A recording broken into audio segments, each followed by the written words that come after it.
UN Secretary General Kofi Annan in 2004 declared explicitly that the U.S.-led war on Iraq was illegal. I know you were a part of the anti-war movement. I'm sure you must have been feeling pretty good about those comments, but you can't put the genie back in the bottle. Talk to me about the movement, what it was like early on, and the cost of this war, not just in terms of the cost in lives, but also the actual financial cost. As Nathan pointed out, schools, roads, so many things that could have been invested in, that money went elsewhere.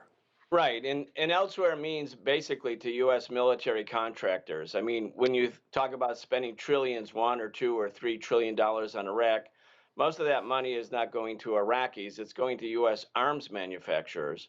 I mean, it's starting on October 26, 2002. The Answer Coalition organized a demonstration in Washington of 200,000. And then on January 18, 2003, we had 500,000 here in Washington, D.C. On February 15th, 35 million people around the world, about 10 million Americans, were in the streets. I think part of what was going on was that the Bush administration was racing towards war because the world was against the war. Only the UK government, only the Tony Blair government basically was, and Israel, of course, was standing with the United States. And most of the American people were against the war. The Congress was getting calls 300 to 1 against an invasion. This has been partly rewritten. But the U.S. media, the mainstream media, in the last month before the war, everything shifted.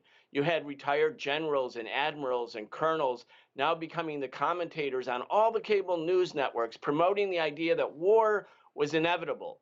And one of the things that they tried to do and did do successfully at first was, as Raid said, end the war quickly. The government in Baghdad broke apart and fled April 9th, 2003, after 3 weeks. So George W. Bush could get up on the Abraham Lincoln aircraft carrier in early May. They pulled the aircraft carrier out from its base in San Diego for the photo op and then stood under a big banner that said, "Mission accomplished."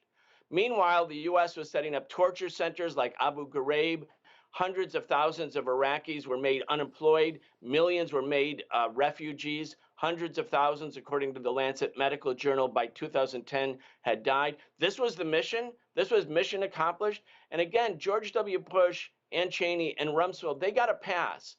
The U.S. media treated them as sort of mistaken figures. No, these were criminal acts. These are crimes against humanity.